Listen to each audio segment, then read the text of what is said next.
Hello guys, मैं गौरव हंस स्वागत करता हूं आप सभी का अपने यूट्यूब चैनल में। तो गाइस, हमारा चैप्टर चल रहा था अर्थमेटिक प्रोग्रेशन यानी कि समांतर श्रेणी। ठीक है, हम जो एक्सरसाइज स्टडी कर रहे हैं वो है एक्सरसाइज 5.2।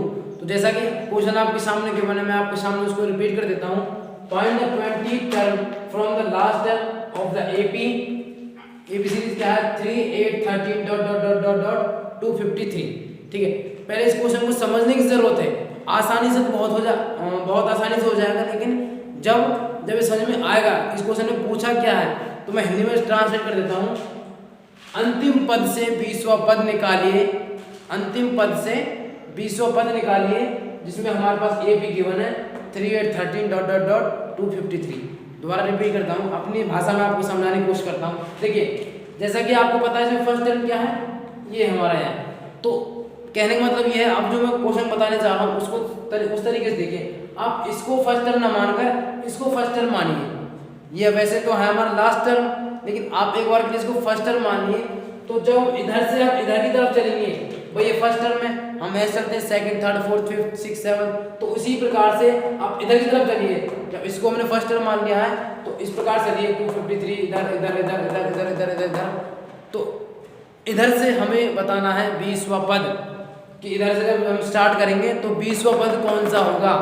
ये अंतिम पद है, यानी कि अंतिम पद से 20वां पद कौन सा होगा, ये हमें इसमें बताना है। तो देखिए बच्चों, किस प्रकार से करेंगे और किस प्रकार से एक थोड़ा सा फॉर्मूला है वो हमें अलग से लिखवाना पड़ेगा, उसको हम लेकर बताएंगे। स्टार्ट ही से करते हैं। देखिए, वैसे तो हमारा फर्स्ट टर्म क्या है इसमें, यानी कि ए कितना है 3, और डी निकालिए। डी कितना है T2 माइनस T1 यानी कि 8 माइनस 3 कितना हो गया 5। और लास्ट टर्म कितना बच्चों हमारा इसमें 253। ठीक है, तो अब हमें क्या निकालना है 20th term from the last, यानी कि अंतिम पद से 20th term from the last, from the last last term लिख सकते हैं आप, यानी कि अंतिम पद से 20वां पद हमें बताना है। तो उसके देखो, उसके लिए फॉर्मूला क्या है n माइनस 1 इंटू डी। अगर इस प्रकार से कोई भी क्वेश्चन आ जाए कि अंतिम पद से लास्ट टर्म से पहला, लास्ट टर्म से दूसरा पूछ ले, 10वां पूछ ले, 20वां पूछ ले, 50वां पूछ ले कि अंतिम पद से 50वां पद क्या होगा, अंतिम पद से दूसरा पद क्या होगा, अंतिम पद से 10वां पद क्या होगा, अंतिम पद से 25वां पद क्या होगा, तो आप कुछ मत करना, सिर्फ ये फॉर्मूला लगाना, आपका फटाक से आंसर आ जाएगा। देखिए हमारा किस प्रकार से आंसर आता है। एन कितना हमारा इसमें 253 माइनस एन इक्वल क्या है इसमें बच्चों, कौन सा टर्म पूछा हमें 20वां टर्म यानी 20, तो वो हमारा कौन सा होगा इक्वल 20 माइनस 1 इंटू डी। और डी इक्वल बच्चों इसमें कितना 5 है। ठीक है, तो 253 माइनस 19 इंटू 5, तो 253 माइनस 19 पंजे 95, तो कितना बचेगा बच्चों 13 में से 5 गए तो 8, इधर हो गए 14 में से 9 गए तो 5, इधर 1 बचा ना, तो 1 आएगा। तो जब हम बात करेंगे लास्ट पद से यानी अंतिम पद से, जो बात करेंगे पहला दूसरा तीसरा चौथा पांचवा, तो जो 20वां पद होगा वो कौन सा होगा 158। आप चाहे तो प्रैक्टिकली चेक कर सकते हो किस प्रकार से। देखो लास्ट टर्म से 253 है, मैं बच्चों से हिंट दूंगा, आप करना आप लोगों को ये। देखो इधर इसमें से 5 घटा दीजिए, कितना आएगा 248, कितना आएगा बच्चों 248। अब इसमें से 5 घटा दीजिए 243, अब इसमें से 5 घटा दीजिए कितना आएगा 238, फिर 5 घटाइए, फिर 5 घटाइए, 5 घटाइए, तो ऐसे पहला दूसरा तीसरा चौथा पांचवा छठा सातवां, तो जो हमारा 20वां पद होगा ना वो कौन सा होगा 158 होगा। उम्मीद है बच्चों को क्वेश्चन बहुत अच्छी तरीके से अब क्लियर हो चुका होगा। ठीक है, तो प्लीज इसी के साथ हमारे चैनल को लाइक करें, शेयर करें, सब्सक्राइब करें। लेकिन अब जो हमारा अगला क्वेश्चन है वो देखिए किस प्रकार से होगा। क्वेश्चन है the sum of 4 and 8 terms of an AP is 24। किसी एपी के चौथे और 8वें पदों का योग कितना है बच्चों 24 है। And the sum of 6 and 10th term is 44। और किसी एपी के छठे और 10वें पदों का जो योग है वो कितना है 44। ठीक है, तो find the first 3 terms of the AP. AP के हमें जो पहले 3 पद है वो हमें फाइंड करने हैं। ठीक है, तो देखिए बच्चों किस प्रकार से होगा। सबसे पहले जो हमें गिवन है वो लिखेंगे हम, उसी को लेकर हम काम करेंगे। देखिए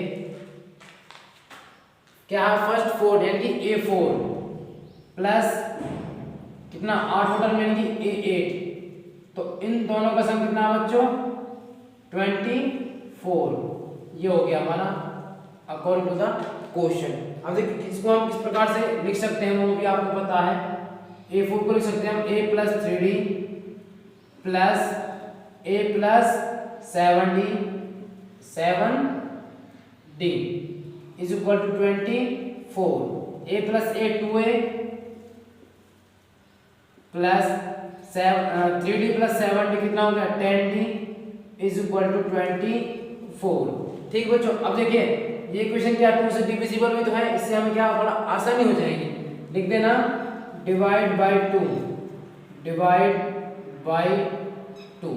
ठीक है बच्चों, अब जब इसको हम 2 से डिवाइड करेंगे तो क्या हो जाएगा ये बचेगा A प्लस ये हो जाएगा 5D इज इक्वल टू 12। इसको आप नाम देते इक्वेशन नंबर फर्स्ट। ठीक है, अब देखिए किस प्रकार से आगे काम करेंगे। फिर क्या कहा गया है the sum of the 6 and 10 term is 44, यानी कि A6 प्लस A10 यानी छठे और 10वें पदों का योग कितना है बच्चों 44। अब देखिए इसको हम किस प्रकार से ब्रेक करेंगे। A plus 5D plus A plus 9D कितना हो जाएगा 44। तो फिर देखिए A plus A 2A plus 9D plus 5D कितना हो गया 14D इज इक्वल टू 44। अब देखिए फिर से क्या है 2 से डिविजिबल है, लिख देना डिवाइड बाय 2, डिवाइड बाय 2। तो क्या हो जाएगा ये बचेगा हमारे पास A plus 7D is equal to 22, equation number second. ठीक है बच्चों, फिर से हमारे पास इक्वेशन फर्स्ट भी है रेडी है और इक्वेशन सेकंड भी रेडी है। ठीक है, अब देखो किस प्रकार सॉल्व करेंगे। Solving equation first and second by the elimination method, यानी कि समीकरण 1 और 2 को विलोपन विधि द्वारा हल करने पर।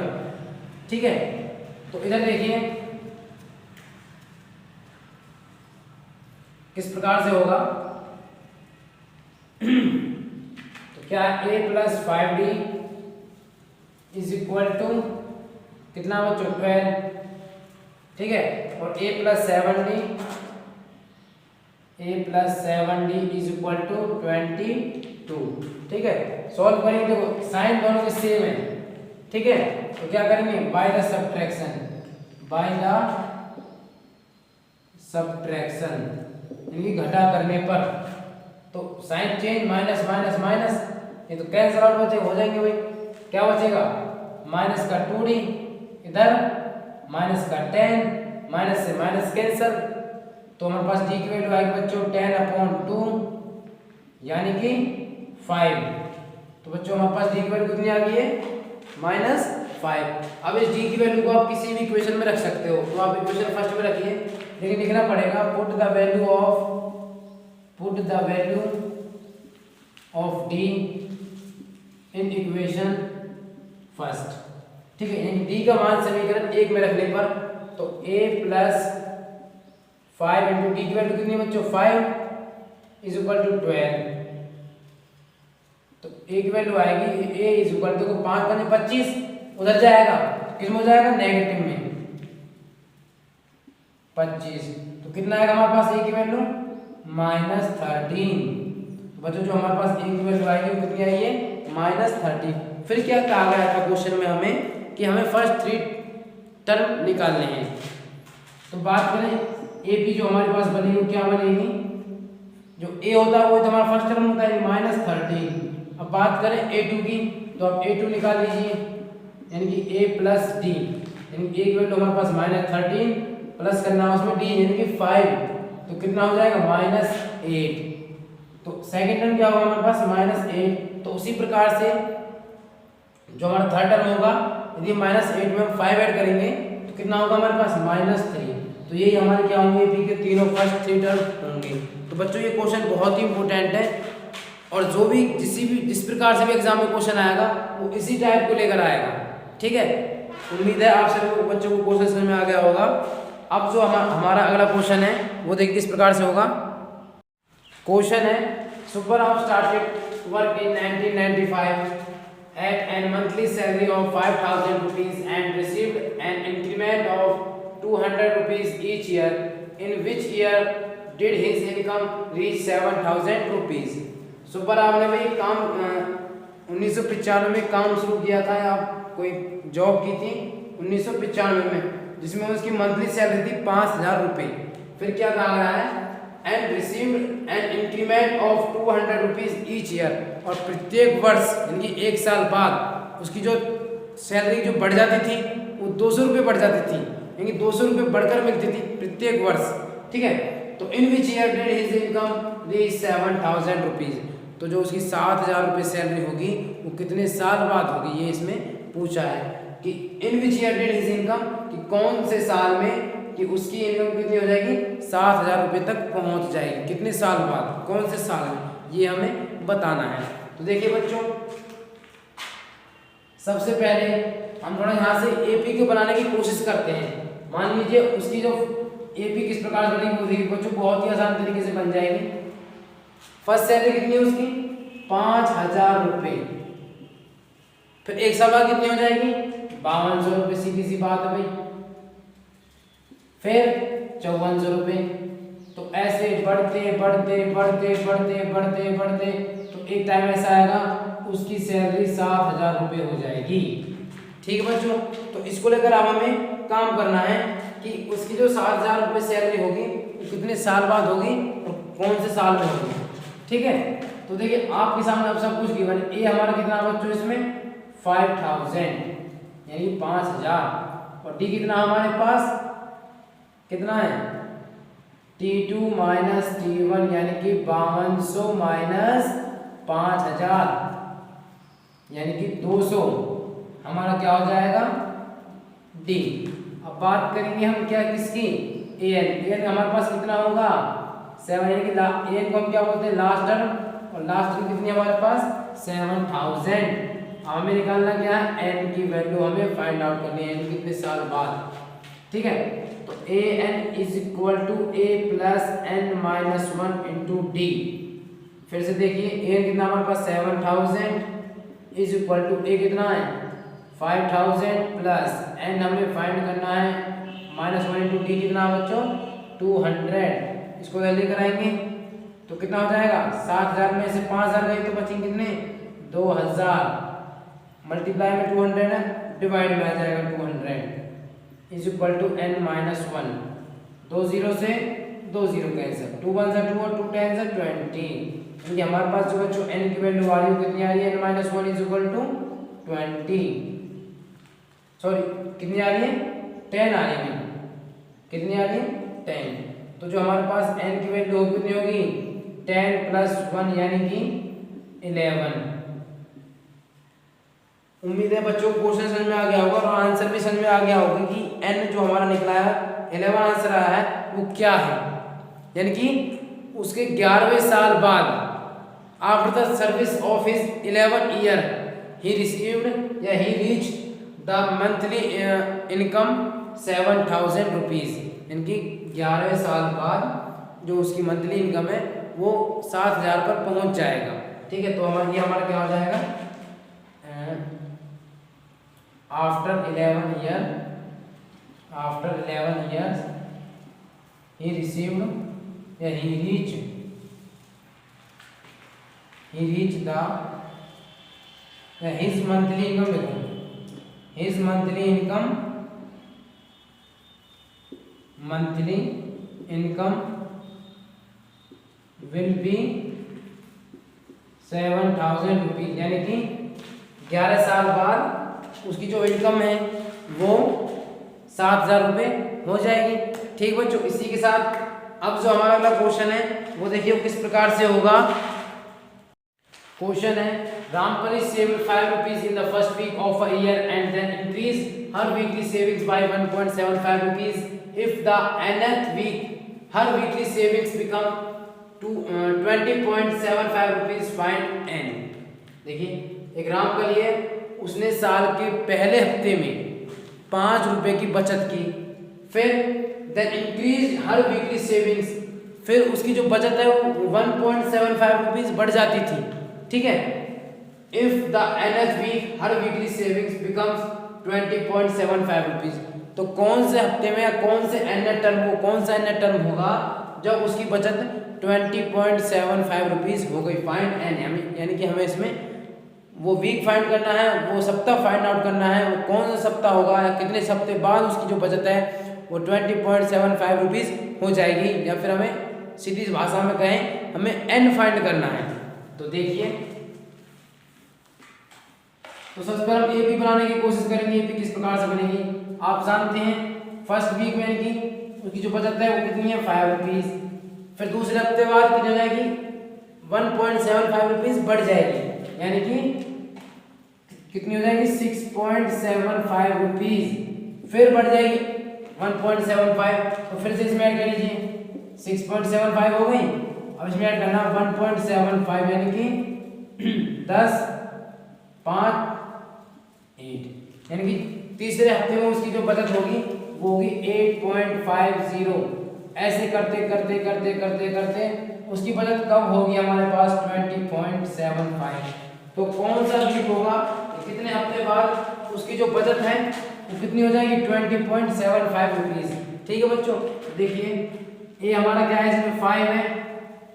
बात करें किसकी डी की, तो T2 माइनस T1 यानी कि 6.75 माइनस 5, तो कितना आ जाएगा 1.75 आ जाएगा। ये हमारा क्या हो जाएगा डी। अब यानी कि अब हमारे पास एन यानी कि लास्ट टर्म कितनी है हमारे पास 20.75। ठीक है, अब देखिए फिर क्या है, एन हमें इसमें फाइंड करना है, यानी कि an is equal to a plus n minus 1 into D.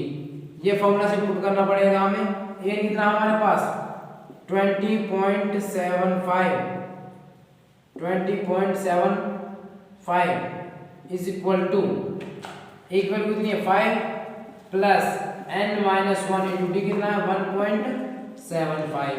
ठीक है, इधर देखिए 5 उधर नहीं माइनस में 20.75 माइनस 5। ठीक है, और डिवाइड करना है 1.75, इसको हम साथ साथ में लेकर आ गए is equal to n minus 1।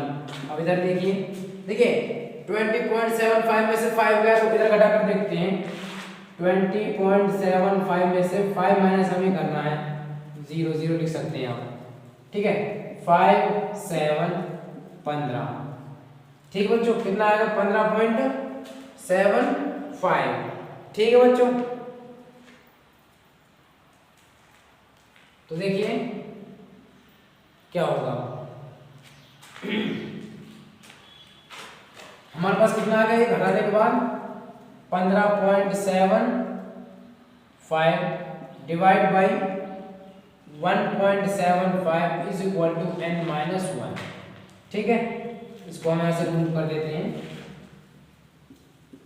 अब देखिए यहाँ से हम 15.75 अपॉन में 1.75, यहाँ से डेसिमल हटा दिया नीचे 100 आ गया, यहाँ से डेसिमल हटा दिया ऊपर 100 चला गया is equal to n minus 1। 100 से 100 कैंसिल। ठीक है, अब देखो कितना हो गया 1575 अपॉन में 175 is equal to n minus 1।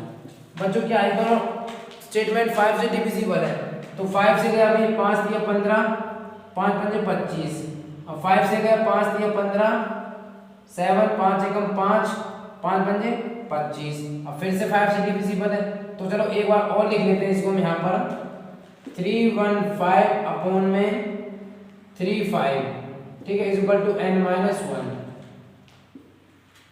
अब देखिए, चलो और कहिए 5 से, 5 सत्ते 35, 5 से गया 5 छिक 30, 1 5 5 दिए 15, ठीक है। अब 7 से गया 7 एकम 7 7 में 63, यानी कि 9 इज इक्वल टू n-1, यानी कि 9 + 1 इज इक्वल टू n।